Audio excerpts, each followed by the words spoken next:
Happy Thursday to you, and welcome back to the Week 12 edition of This Week at the Park. As always, I am Brian Tinsman from Redskins.com, joined by Tarek El-Bashir from CSNWashington.com and Evan Redmond from SonOfWashington.com. Well, the Redskins are coming off another disappointing loss in a game that the Eagles really dominated for the first three quarters. They had a chance at the end and just fell that much short again. Robert talked about it this week, that they haven't been beaten that many times this season, and they really haven't been beaten that much often, but they have lost some games like this that were definitely winnable. Despite the disappointment, despite falling to 3-7 and having their playoff hopes really kind of falling out of their control. Right. Are there any positives to be taken away from a game like that? Is there anything with the comeback, with the fourth quarter, can they carry that momentum into a game like this? I liked what I saw from Alfred Morris. Mm-hmm. He didn't do a whole lot in the second half. 4 carries in the second half. Yeah, but in the first half, when it seemed to me a lot of players weren't ready to go, he was ready to go. He is having a whale of a season. Mm-hmm. And that's one positive I would take away from that. You like to see the character the team showed in battling back in the fourth quarter. But the question, Evan, is where were they the first three quarters? They just looked utterly unprepared and at some points kind of disinterested a little bit. That is something that I wrote about on SonOfWashington.com, where I talked about how I just couldn't fathom how this team looks so. The word I used was ambivalent. Like, they sort of were like, yeah, we can win, we can lose. Winning would be better, but they just didn't really seem to have that. We can't lose. That pain that comes with losing. That these guys talk about. It didn't seem like that they were afraid of that pain. Especially in a game they knew they had to win. That was almost a repeat of the first game where the Eagles just came out and played so well and dominated. Real domination, which you don't really see in the NFL too often, but they actually dominated in every phase of the game. It was reminiscent of the Green Bay game as well. It was. It was just it was a really disheartening performance. Positive, Alfred Morris really is the only positive. And they came back. Those are kind of two fluky plays, which we were kind of chatting about before we got on there. But at the same time, isn't it better just to be competitive the whole game than to talk about, our comeback fell short? I think it's kind of easier to come back in this league when teams kind of slow down and play softer defense. The slow starts doesn't really matter that much. I would question whether they're ambivalent about it, though, because I really think that this is a team that you're seeing the same group last year that was very even-keeled when they were going through a 7-game winning streak. I know that fans certainly want to see the passion. They want to see throwing chairs in the locker room. They want to see people be angry about this. But quite frankly, I just don't think that is this team. I don't think that that's their makeup. I think that they are an even-keeled group. And what goes on behind closed doors, we don't necessarily know. But what they show to the media is always the same. Win or lose, it's that was that, and the next thing is next Sunday. The big question, though, is the slow starts.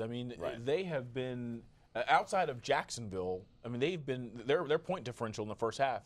Only the Jaguars have a worse point differential. Why do they come out of the gate so slowly? I wrote a column about it earlier this week. Is it preparation? Are they not ready? Are the locker room leaders not doing enough to get guys focused and really honed in and ready to go? Or is the mix of players just not what it was last year? It's hard to answer. That's true. And Mike Shanahan talked about this yesterday. There's certainly been a lot of scrutiny this week, but he mentioned that he really feels strongly about the locker room that he's built here, really feels strongly about the players. Let's hear what he had to say to the media yesterday about the topic. Mike, when several guys obviously have publicly talked about other teammates, do you have a meeting and say, hey, remember, we're a family? Well, and he goes on to say basically that that this is a group that he knows can still rally around that. But is that sort of message at this point, is that lost? Is that important? It's the message he has to put out there at this point. He's a coach that probably is battling for his own job at this point. And you have to say those things publicly, and he's probably saying those things privately because it's important for these players to understand that every minute of every day you are being evaluated. For a guy who's a tweener, let's just pick a random guy like Niles Paul. I mean, he has to have a good practice every day. Right. He has to look good getting on the plane. I mean, this is a guy who, you can't have any bad days. And the players have to understand that if they want to be back here next year, save for a handful of stars, Griffin, Morris, Reed, Garcon. I mean, those guys, they're cornerstone players. But the other guys, I mean, if you want to stay here in Washington, you better not have a bad 6 weeks here at any point during the day. Well, and you made a good point about that. Shanahan is sort of fighting for his job right now, even though we kind of think like he's got the 5-year contract, and people kind of assume that he's going to have the chance to play that out. And he had the salary cap, so people are kind of, the salary cap penalties, so people are kind of cutting him a little slack with the record right now. But at the same time, 3-7 is where they are right now. 3-7 is 3-7.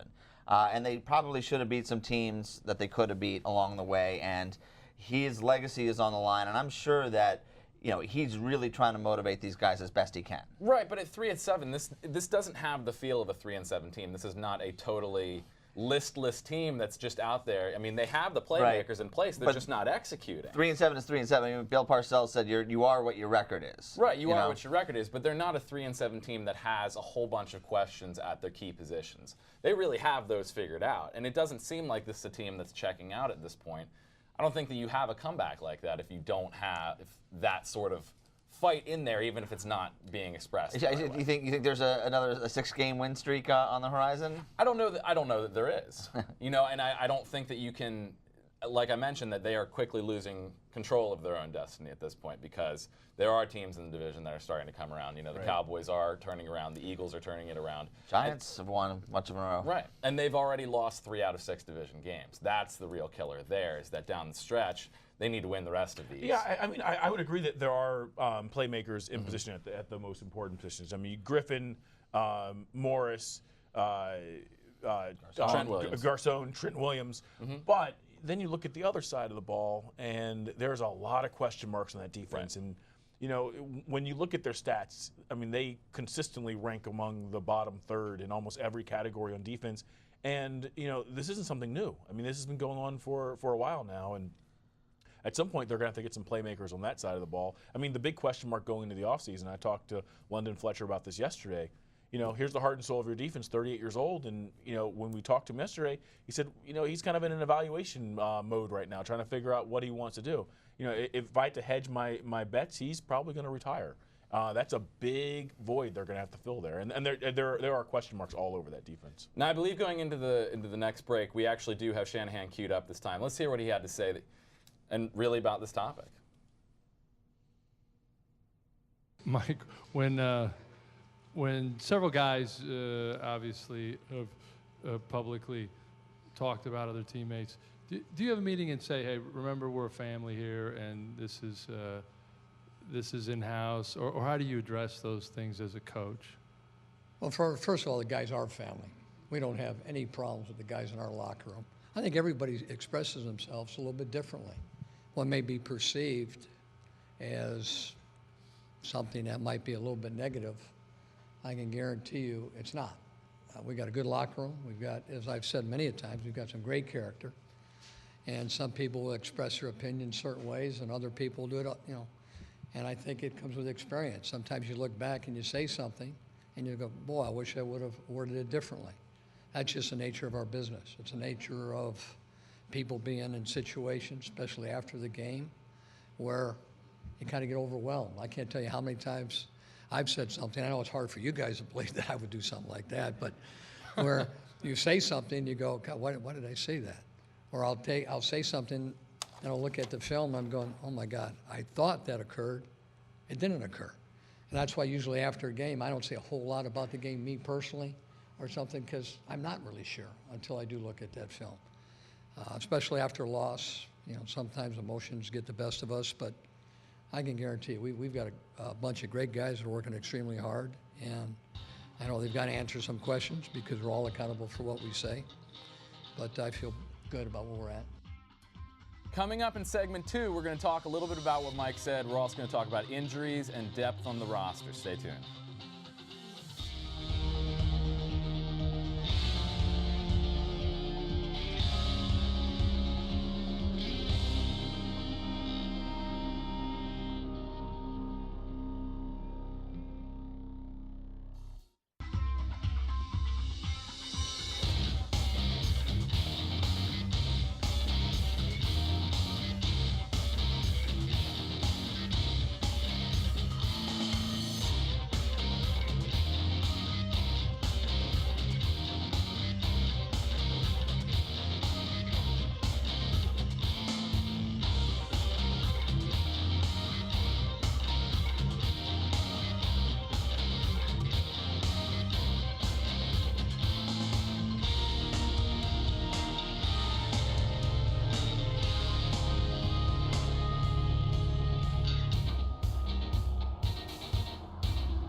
welcome back to segment number 2 of This Week at the Park. And before we get started with the discussion of injuries and depth, just a reminder to fans to join the Redskins and USAA in honoring the brave men and women of our armed forces. Visit millionfansalute.com and choose Redskins to cast your salute and help local military installations win rewards from USAA, official military appreciation sponsor of your Washington Redskins. Looking at the injury report from yesterday, there wasn't officially an injury report, but it was the first day of practice in a Monday Night Football week. So, Mike Shanahan did share some of the injuries with us, and there was a pretty extensive list of guys that didn't practice yesterday. You had Leonard Hankerson, who got the bad news that he will actually be done with this for the season with an LCL tear. Jordan Reed did not practice with a concussion that knocked him out of the game. Stephen Bowen did not practice with a knee injury that knocked him out of the game. Josh Wilson did not practice. Jose Gumbs did not practice. Pretty extensive injuries on both sides of the football. Which one of these guys is most concerning for you looking ahead to some of the matchups against the 49ers? I'm going to go with Leonard Hankerson. He's a player that, I think everyone expected a lot from this year. I don't think he delivered a lot, but he was certainly progressing towards what they hoped he would be when they drafted him. He was starting to look like a guy who could be a solid number 3 receiver on a strong team. And, but now for the second time in 3 years, he's not going to get to finish the season. Now, you don't want to say he's injury prone because you go back and you look at the hit, and I mean, it was a big guy landing on him late. And, that unfortunately is going to end his season. But, how many times have we talked about the fact that this wide receiver core needs to do more, and now you've just lost your number 2 wide receiver behind Garcon. And the guy who's going to replace him is Josh Morgan. And the last time we talked to him, he wasn't a happy camper after being made inactive. And you just wonder.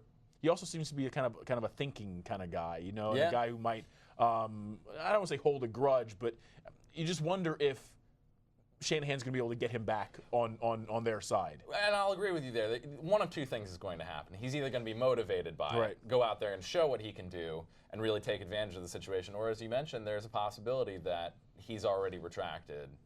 Will be hard to reach this week. And I know Josh a little bit, and I know that he's got a fire that burns below that he doesn't really let you see a lot. But then, it's there, believe me. I think he's going to have a pretty big game. We saw it in week 2 last. Yeah, you may have. So, but for me, at least this game, I mean, Hankerson is the bigger concern going forward because he's gone for the season.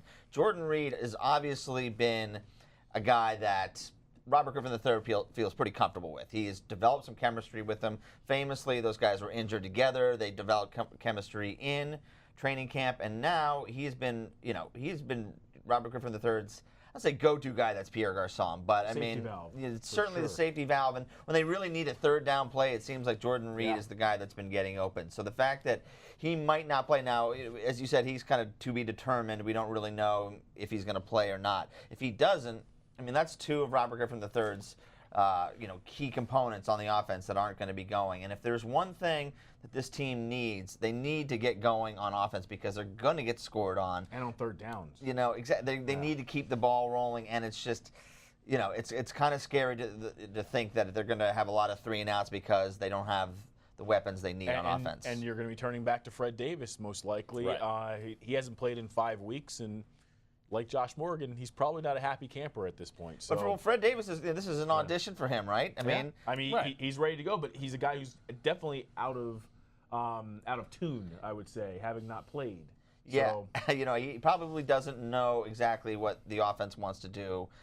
He's not, he's not there every day, so he's got some catching up to do. But at the same time, you got to believe that if he does get a chance to play, he has got to be motivated by the fact that his only chance at a big paycheck going forward is performing well in these games where Jordan Reed is going to be out. That's true. And going back to what you said about Josh Morgan, he's a guy actually who brings a different skill set to that second receiver position. You have Leonard Hankerson, who's a bit more of like a gazelle. He's a finesse guy who's able to get open. He kind of glides down the field. Josh Morgan is a very physical guy, and I think that kind of matches up well against a physical defense like the 49ers. That particular match, I mean, he used to play for the 49ers. I was going to say, he also knows the 49ers he's quite well. He's practiced against some of these guys. So, I think that this is a matchup that actually probably, favors them to a degree. Not sure that he would have been inactive if Leonard Hankerson were still healthy, but he's a guy who brings a different element. It's that physicality to the offense. And do you really think that that's something that ultimately, certainly a different skill set, but would benefit the Redskins? If Robert can get him the ball. Right. And if he can hold on to it. Right. But you're talking about a able to guy see. in Fred Davis Yeah. who was the team's leading receiver last year before he got hurt. Then Josh Morgan, who was the team's leading receiver at the end of the year. Right. So, I mean, these are both guys that the quarterback certainly has rapport with, that certainly fit into the offense. I'm actually going to look at the defense. Stephen Bowen is a guy that really concerns me. He's certainly, he's been the team's top defensive end this season. That's a little bit skewed because Jarvis Jenkins missed 4 games. But you looked at how this defense looked before Jenkins came back, before Rob Jackson came back, and they were a sieve. And that's really a problem because if you miss a big piece like Bowen, who leads defensive ends with 29 tackles, has 14 quarterback pressures, even playing through injury this year, has done very well. I think that sets them up, especially against a power running attack with Frank Gore. Yep. That could really be some issues for the Redskins defense. The Niners like to run the ball. I mean, with all the hype surrounding Colin Kaepernick, obviously he's not having a very good year. They want to run the ball. Their whole offense is predicated on establishing a run and then doing some play action and then getting Colin Kaepernick on the outside and doing all those things that they do. And Harbaugh has been a blood and guts kind of guy ever since he was at Stanford and even before that. And he brought that to the 49ers. I mean, they love to run those, the play actions to the fullback with the spider too wide banana that John Gruden just can't stop saying. But that's the kind of team they are. They're not a throw the ball down the field New Orleans type of team. They're a kind of run the ball, play action, tight ends, fullback, take your yards in little chunks, and then wait for that big play because everybody is rushing towards the line trying to stop the big guys. Exactly. Talking about Bowen, I mean, a lot of people are going to talk about the need to limit Colin Kaepernick. The way the Redskins win this game is shutting down Frank Gore.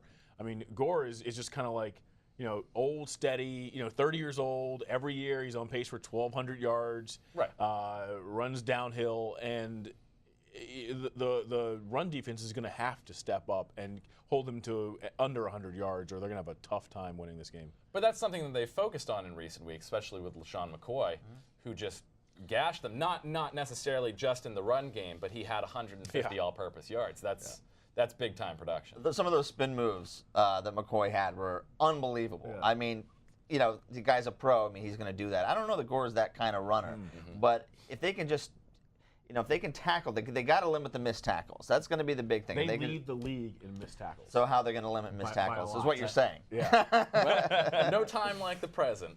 Coming up in segment 3, we're going to talk about the offensive side of the ball, getting Robert Griffin III up to speed and seeing how this matchup plays out. Stay tuned. Yeah.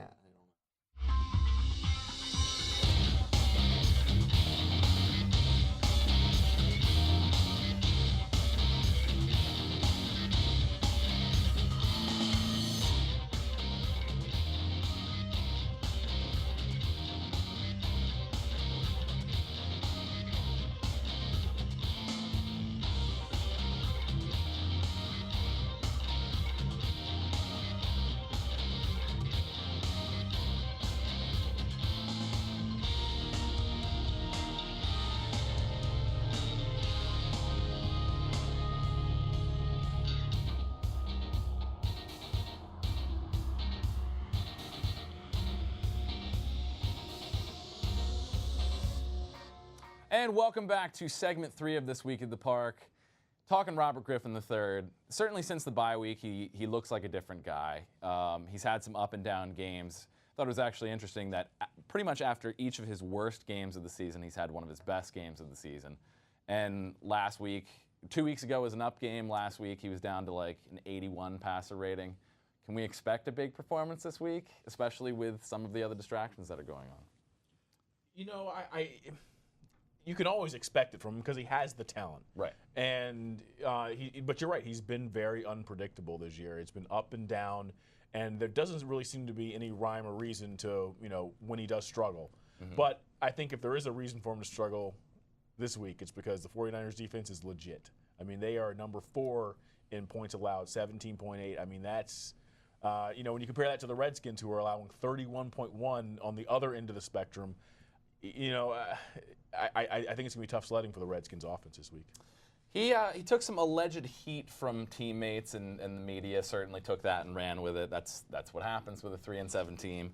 About taking ownership from Sunday's loss. Now we're getting into pronouns, so me, I versus we and us.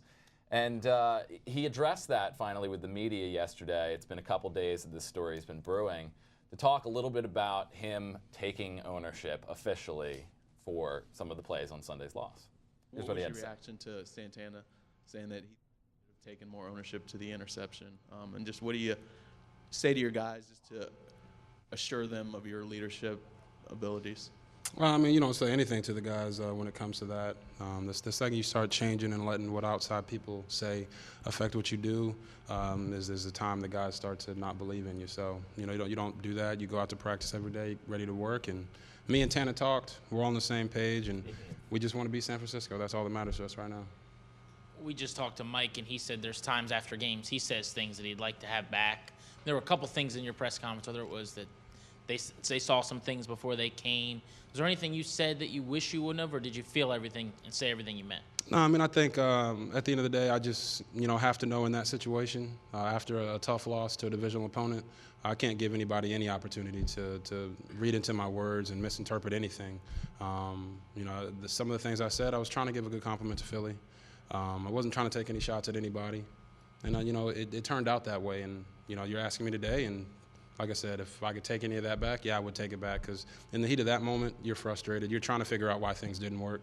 I'm trying to give you guys honest answers, and it hurt us in that sense. So, that's on me. I just got to take more time to think about things, and just not, even when I'm trying to give an honest answer, sometimes let me look at the film is good enough, because you can look at the film and figure it out. Sometimes the key to leadership is that honesty is not always the best policy. Evan, what do you take from this? And is this just something that is a media story, or do you actually expect this to have an impact? Is this just water under the bridge? Yeah, you talk a lot about this. I mean, is it a media story? Sure. Now, the media and professional football have a relationship. I mean, they are contracted to talk to the media at certain times during the week. So, but in the heat of a battle, I mean, the one thing I understand is that, I mean, we don't play professional football. We're not in the NFL, so we don't know what it's like. I mean, it's been a long time since I played football. The last year that I played, I remember I had a play where someone clipped me from behind on a kickoff return. I mean, just nailed me in the back of the head, and I never saw him. I ran up to the ref, and I dropped a few F-bombs at the ref. I was angry.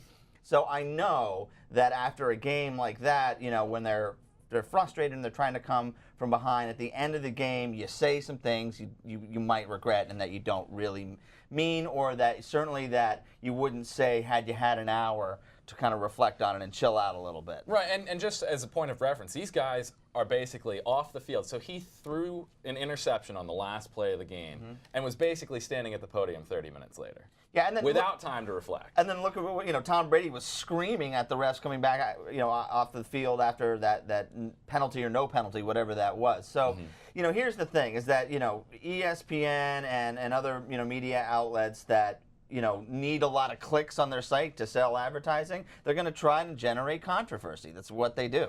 And what's better than controversy than a big market, big name team with a losing record with a locker room rift? It might be a little bit tiny bit there but that's the losing. It's way overblown. Tarek, this is a guy who had an ACL surgery in college. He had a couple 4-8 seasons that he referenced yesterday. How much is this type of adversity at this level, on this scale, how much is that going to benefit him in the long run in terms of his leadership potential? How do you balance that short-term versus long-term there?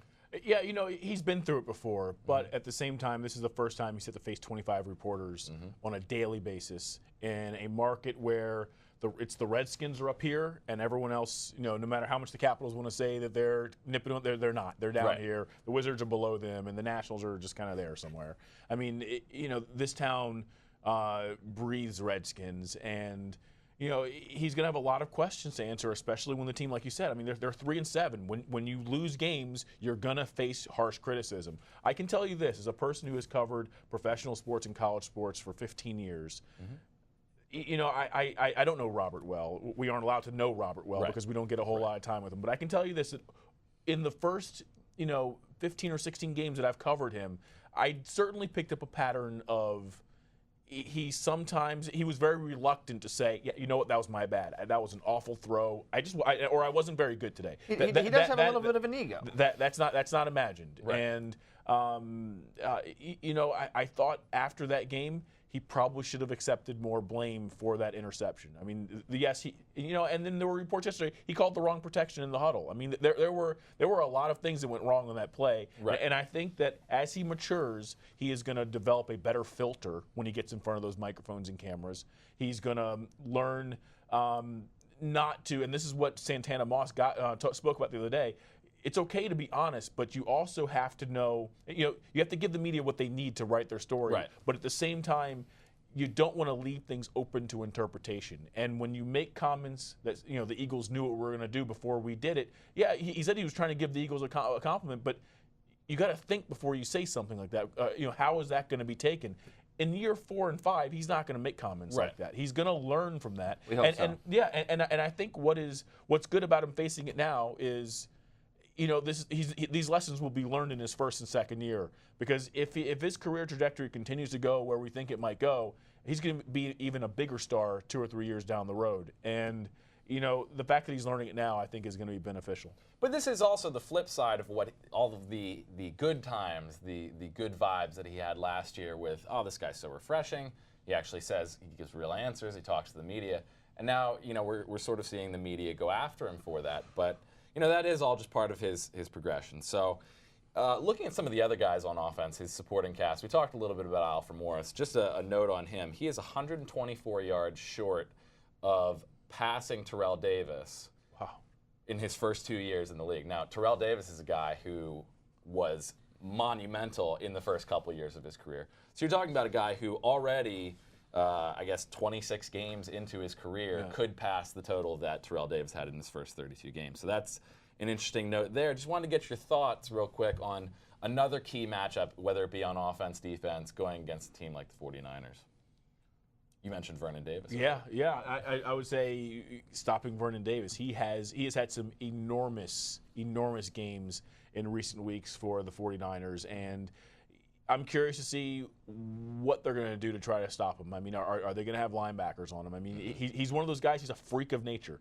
I mean, I right now, just thinking about the matchups, I don't want to see London Fletcher covering Vernon Davis at all. Who do you put on Sunday? Who do you put on? It's a great question. I mean, Brandon Merriweather? I mean, I think it has to be Merriweather. Safety, I think it has to be Merriweather because nobody else can really stay with him. London Fletcher, I mean, he's a leader and he gets on the field and he screams and he yells and everybody gets riled up by that. But at the end of the day, he cannot. I mean, not a lot of guys could. I mean, it's not. Right. There's a reason why Vernon Davis is so exactly. good. I mean, he has 8 touchdowns. That's 8 of 11's Colin Kaepernick's touchdowns. I mean, the guy is a tough matchup for anybody. So I think it's got to be Merriweather. The thing that I'm probably most concerned about, it's not a one-on-one matchup. It's going to be the 49ers front four or their pass rush in general versus the Redskins interior line to stop that, because Robert Griffin III has taken some brutal shots in the last couple of weeks. And, we saw that on the last play where, he threw the interception. I think that if he's got a half a second more to throw that, he at least gets enough juice on that ball to throw it all the way out of the end zone. So they're not going to be able to run the ball as well, I don't think, against the 49ers as they were against the Eagles. So they're going to have to make some plays in the passing game, and they're going to have to give Robert Griffin III some time. He doesn't need all the time in the world, but he needs one more second than they've been giving him. Right. Are they going to be able to do that? I don't know. I mean, this is the kind of game where you just cross your fingers and hope your franchise quarterback comes out healthy. Tarek, real quick, bold prediction for this game. Josh Morgan, huge day against his former team. Redeems himself. What do you think? I think a bold prediction right now with the Redskins win this game. I think that's bold enough. That's what I'm going to give you. There you go. I think the Redskins defense is going to get after Colin Kaepernick. I do think they're going to have a good day. Let's call it 3 sacks, 2 interceptions. Remember to tune in Monday, or actually it'd be Tuesday morning after the game for the Monday morning Redskins Roundup. Tuesday edition. Thank you for joining us this week for This Week at the Park. For Tarek and Evan, I'm Brian Tinsman. Thanks for tuning in.